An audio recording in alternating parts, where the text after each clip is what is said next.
नमस्कार, स्वागत है आप सभी का एनएमएफ न्यूज में। मैं हूं आपके साथ श्रावणी पटनायक। नमस्कार, आपके साथ मैं हूं भुवन शर्मा। पुणे का केतन हत्याकांड, जिसने सुना, इस कहानी ने सबको झकझोर कर रख दिया। आज आपको बता दें कि सोनम रघुवंशी, मुस्कान के बाद सिया, इस तरीके के लगातार नाम भी सामने आ रहे हैं और इसके साथ ही मामले भी सामने आ रहे हैं जिसमें एक निर्दोष की हत्या कर दी जाती है। और वजह ये कि शादी नहीं करनी थी, वजह ये कि किसी और से प्रेम संबंध था। लेकिन इसके पीछे पूरी कहानी क्या है, सिया आखिर चाहती क्या थी, और इसके साथ ही पूरे प्लानिंग को कैसे धरातल पर उतारा गया, इसके पीछे क्या कुछ सच्चाई और जांच में अब तक क्या कुछ पता चला है, इस पर हम बात करेंगे। भुवन, सबसे पहले मैं ये जानना चाहूंगी कि क्योंकि आप जिस तरीके से मामले सामने आ रहे हैं, सोसाइटी अब ये सवाल कर रही है कि बेटियों को तो बचाया जा रहा है, बेटियों की लड़ाई भी लड़ी जा रही है, लेकिन अब वो वक्त आ चुका है कि लड़कों के बारे में भी बात की जाए। जिस तरीके के मामले सामने आ रहे हैं, बेटियों के साथ साथ अब बेटों को भी बचाना चाहिए। आपका इस पर क्या रुख है? बिल्कुल, आपने बिल्कुल सही कहा। ये जो सिया वाला उदाहरण है, सिया वाला जो केस है, ये बताता है कि इस वक्त समाज किस दिशा में आगे बढ़ रहा है। और एक के बाद एक सोनम रघुवंशी वाला जो मामला था, उसके बाद किस तरीके से ये एक मामला प्रकाश में आता है पुणे में, इसके तो सबूत हैं, ये तो पता चल रहा है। लेकिन अब चूंकि इन्वेस्टिगेशन है, चल रही है, सिया उसके कथित बॉयफ्रेंड को पुलिस ने रिमांड पर लेकर के उससे पूछताछ कर रही है, और जो वो लोग बता रहे हैं वो और भी चौंकाने वाला है, उस पर भी एक एक करके आएंगे। आपने चूंकि कहा सोशल मीडिया पर बातें हो रही हैं, सोसाइटी पर ये डिस्कशन चल रहा है, हर जगह ये बहस चल रही है। एक आपको याद होगा एक वीडियो ऋचा चड्ढा जिसमें है मंच पर एक औरत जो है वो पब्लिक के बीच में से एक सवाल करती है, और यही जो आप शुरुआत में आपने कहा कि बेटियों को तो बचाया जा रहा है, बेटियों की फिक्र की तो बात हो रही है, लेकिन ये दौर ऐसा है जिसमें बेटों की भी चिंता करनी जरूरी हो गई है, या उनको कैसे बचाया जाए ये सवाल भी उठाया जाना जरूरी हो गया है। पहले हम सिया वाले केस पर लौटते हैं। सिया वाले मामले पर, केतन और सिया वाले मामले पर क्या चल रहा है ये जानना जरूरी है। सिया गोयल ने जो बताया है पुलिस को बात पूछताछ में, वो बहुत इंपॉर्टेंट है। उसने बताया कि वो सगाई तोड़ना चाहती थी, और वो ये भी कह रही है कि वो ये बात बता चुकी थी केतन को कि वो इस रिश्ते में नहीं रहना चाहती है, शादी वो नहीं करना चाहती है, सगाई को तोड़ना चाहती है। लेकिन केतन फिर भी शादी करने को लेकर के, उसकी तैयारियों को लेकर के, रिश्ता बनाए रखने को लेकर के आगे बढ़ रहा था। मतलब वो जो बात उसने कहा कि मैंने बताया, मैंने उसको इन्फॉर्म किया, लेकिन वो फिर भी पीछे नहीं हटा, मतलब वो शादी करने के लिए राजी था। तो क्या ये बात किसी की भी हत्या करने के लिए जायज ठहराई जा सकती है? काफी हो सकती है? मुझे लगता नहीं। कोई भी बात ऐसी नहीं हो सकती जिस पर आप हत्या के लिए उतारू हो जाए या हत्या कर दें किसी की, वो भी एक ऐसे व्यक्ति की, एक ऐसे लड़के की, एक ऐसे रिश्ते में आकर के जहां आप सिर्फ सगाई तक एक दूसरे को नहीं जान रहे हैं, आप सगाई से बहुत पहले कई सालों से एक दूसरे से, क्योंकि आपके परिवार के बीच के रिश्ते रहे हैं। ये बात सामने, सबके सामने है कि किस तरीके से आप उन्हीं के, केतन के परिवार के आंखों के सामने ही बड़ी हुई है। सिया की हम बात कर रहे हैं, और केतन सिया के परिवार वालों के आंखों के सामने बड़े हुए हैं। तो दोनों के रिश्ते म्यूचुअल बहुत पहले से चले आ रहे हैं, और ये तो इस बात की गवाही आस पड़ोस वाले देते हैं। उन्होंने भी जो बातें कही हैं वो बहुत चौंकाने वाली हैं, उन पर भी आगे आएंगे। लेकिन इस पूरे मामले पर श्रावणी, अभी हम ऑफ कैमरा भी डिस्कस कर रहे थे कि कुछ प्लान्स बनाए गए थे, बिल्कुल कुछ प्लान्स की चर्चा हो रही थी। थोड़ा सा आप बताएं कि लोहगढ़ किले में जो हुआ उसकी तो तस्वीरें सामने आ ही गई कि कैसे पूरा प्रपंच रचा गया, साजिश रची गई, उसको अंजाम दिया गया। बिल्कुल, क्या कुछ प्लानिंग थी? भुवन, जिस तरीके से जांच अब आगे बढ़ रही है, एक एक करके कई खुलासे हो रहे हैं। अब लगातार सिलसिलेवार तरीके से पूछताछ की जा रही, सिया से भी और चेतन से भी। सिया के पास हर चीज का प्लान था, प्लान ए बी सी सब कुछ रेडी था सिया के पास। क्योंकि जैसे कि आपने बताया कि शुरुआत में उसने केतन से बात करने की कोशिश की थी, लेकिन केतन नहीं माना, और उसके बाद जो है ये रिश्ता आगे बढ़ा।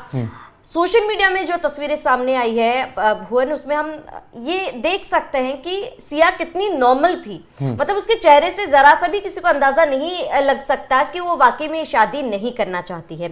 अब जैसे कि अब तक की जांच में ये सबको पता है कि किस तरीके से सिया ने पहले भी धक्का मारने की कोशिश की थी। इससे पहले भी लोहागढ़ फोर्ट दोनों 3 बार गए थे। पहली बार वो नॉर्मली घूमने गए थे, तब सिया को क्लिक किया था कि हाँ यहाँ पर ऐसा कुछ हम कर सकते हैं। फिर दूसरी बार सिया लेकर गई थी चेतन को, माफ कीजिएगा, केतन को लेकर गई थी वहां पे।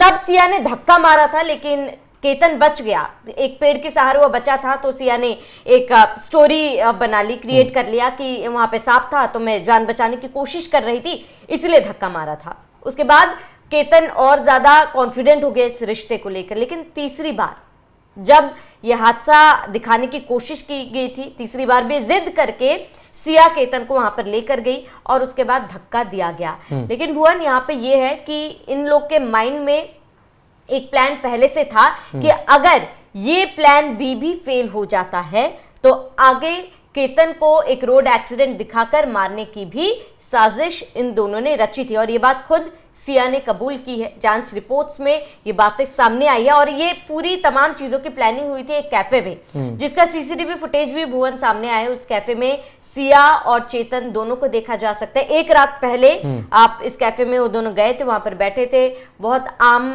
तरीके से वो लोग वहां पर बातचीत कर रहे हैं और पूरी प्लानिंग जो है ऐसा कहा जा रहा है कि इसी कैफे में बैठ के इन्होंने की थी और उसके बाद इस साजिश को अंजाम दिया गया। और अगर वो यहाँ पर फेल हो जाते तो केतन को आगे रोड एक्सीडेंट में मारने की भी साजिश रची जा रही थी। भुवन, बिल्कुल बहुत चौंकाने वाली ये जानकारी सामने आ रही है। मैंने आपसे पहले ही कहा था कि इस पूरे मामले में अभी पुलिस जितनी तहकीकात करेगी, जितनी पूछताछ करेगी, और भी कुछ चौंकाने वाली बातें आएंगी। ऐसे ही एक चौंकाने वाली जानकारी मेरे पास भी है जो मैंने कई मीडिया रिपोर्ट्स में देखी है। और ये जानकारी ये आ रही सामने कि जो आस पड़ोस के लोग हैं उनका ये कहना है कि उन्होंने सिया और उसके जो कथित बॉयफ्रेंड चेतन चौधरी जिसका नाम है, उनको कई बार साथ देखा है। ये लोग शराब भी इन्होंने साथ में पी है और यहाँ तक बताया है, दावा किया है कि दोनों के बीच जो केमिस्ट्री थी उसको देखकर लगता था कि सिर्फ ये दोस्ती नहीं है इन दोनों के बीच, उस बात कहीं आगे जा करके कहीं ज़्यादा है।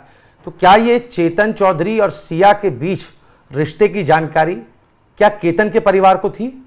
क्या उनको पहले से इस बात का इल्म था? क्या चेतन चौधरी के साथ सिया किसी भी रिश्ते में, दोस्ती के रिश्ते में है? क्या इस बात का भी मालूम था? क्या ये आपस में तीनों एक दूसरे को जानते थे, म्यूचुअल थे? ये बात अपने आप में बहुत बड़ी है। लेकिन ये दावा पड़ोसियों ने किया कि पार्टी में शराब पीने के बाद सिया अक्सर गुस्से में आ जाती थी और पड़ोसियों ने ही बताया है कि उन्होंने कभी नहीं सोचा था कि ये इतना उनका एग्रेसिव नेचर इस गंभीर कॉन्सिक्वेंसेस तक पहुंचेगा कि किसी की हत्या तक कर दी जाएगी। आप देखिए कि वहां पर भी लोहगढ़ में जो हुआ उसके बारे में भी बातें सामने आई कि धक्का देने के पीछे, मतलब धक्का कब देना है, चेतन चौधरी के धक्का कब देगा, इस बारे में भी पूरा प्लान बना लिया। आपने यहाँ पे जिक्र किया कि सिया के पड़ोसियों ने भी ये माना कि सिया ड्रिंक करती थी, लेकिन केतन की माँ का जो बयान सामने आया था, उन्होंने अपने बयान में ये कहा था कि जब शादी तय हो रही थी उन्होंने इस बात को लेकर क्लियर किया था कि हमें अपनी बहू चाहिए लेकिन वो ड्रिंक ना करती हो। उनके परिवार वालों ने भी उन्हें कहा था कि सिया ड्रिंक नहीं करती, जो कि सरासर झूठ था। तो यहाँ पर एक एंगल ये भी है कि क्या सिया के परिवार को सिया और चेतन के रिश्ते के बारे में पता था, उसके बावजूद भी उन्होंने जबरदस्ती ये रिश्ता करवाया? और अगर ऐसा है तो कहीं ना कहीं गलती सिया के परिवार वालों की भी है। बिल्कुल आप ठीक कह रही हैं कि मैं फिर यही बात दोहराऊंगा कि दोनों परिवारों के बीच, ये दो परिवारों के बीच की बात है जो एक दूसरे को सालों से जानते हैं। तो क्या ये संभव हो सकता है कि इतने सालों की जान पहचान में भी ये बात छिपी रह जाए या ये बात का पता ना चल पाए? और पता चल भी गया तो क्या रजामंदी रहेगी उस बात को लेकर के दोनों पक्षों के बीच? क्या कभी इस पर दोनों पक्षों में बातचीत हुई, दोनों परिवारों के बीच बातचीत हुई? ऐसे कई अनसुलझे सवाल हैं जिनके जवाब मिलना अभी बाकी है। और पुलिसिया पूछताछ में आप देखिएगा जैसे जैसे वक्त बीतता जाएगा, पूछताछ होती जाएगी और गहनता से पुलिस पूछताछ करेगी तो कई और चौंकाने वाली बात सामने आ सकती है। लोहगढ़ की जो पूरी कॉन्स्पिरेसी रची गई, जो पूरा एक षड्यंत्र रचा गया जिसमें वो हुडी पहन के चेतन चौधरी, उसका कथित बॉयफ्रेंड, घूमता है इतनी भरी दोपहरी गर्मी में, वो शक की सुई वहाँ पर जाती है। सिया बैठेगी तो ये एक सिग्नल होगा, जब वो थक करके बैठ जाएगी तो ये एक सिग्नल माना गया था उसको केतन को धक्का देने के लिए। तो कुछ ऐसी बातें हैं जो पूरा एक पूरा स्क्रिप्ट तैयार की गई, कैसे इस पूरे घटना को अंजाम देना है, ये तो अब सामने आ गया है। लेकिन पर्दे के पीछे और क्या क्या खेल खेले जाते रहे, जैसा कि आपने बताया प्लान सी भी तैयार था, इससे भी और खतरनाक तरीके से इस घटना को अंजाम देने की कोशिश की जाने वाली थी। तो ऐसे और भी राज हैं और भी खुलासे हैं जो वक्त के साथ साथ सामने आते रहेंगे। बिल्कुल भुवन, और जिन लोग को इस मामले को लेकर जानकारी नहीं है या फिर कम जानकारी है, मैं बता दूं कि केतन, सिया और चेतन ये एक ऐसी पहेली है जो अभी भी पुलिस जो है वो सुलझा रही है। पुणे का ये पूरा मामला है जहां पर केतन और सिया जो एक समृद्ध परिवार से ताल्लुक रखते हैं, केतन के परिवार का और कंपनी का टर्नओवर 600 करोड़ से भी ज्यादा है, और इसके बाद दोनों के बीच में मंगनी हुई थी और नवंबर में शादी होनी थी। 17 करोड़ का एक पैलेस बकायदा बुक किया गया था, और इसके बाद दोनों के बीच मुलाकातें हुई। तस्वीरें काफी ज्यादा सोशल मीडिया में वायरल भी हो रही है। लेकिन अचानक से 18 जून का वो दिन था जब ये खबर सामने आई कि केतन लोहागढ़ घूमने गया होता सिया के साथ, और पैर फिसलने की वजह से वो 350 से 400 फीट ऊपर से फोर्ट से नीचे गिरा, जिसके बाद केतन की मौत हो गई थी। लेकिन इसके बाद से लगातार जांच की गई, तमाम चीजें सामने हैं जो हमने आपको बताया। जाते जाते भुवन, मेरा एक छोटा सा सवाल कि आज के समय में कि क्या ना करना किसी की जान लेने से भी ज्यादा मुश्किल है। एक सिया को ना ही तो कहना था, सिया को सच ही तो बोलना था।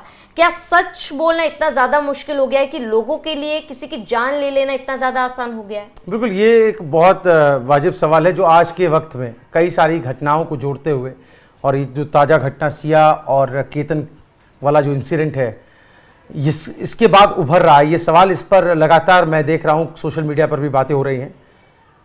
वाकई इतना इंटॉलरेंस कहाँ से आ रहा है? किसी की जान लेने की हिमाकत कैसे आ जाती है?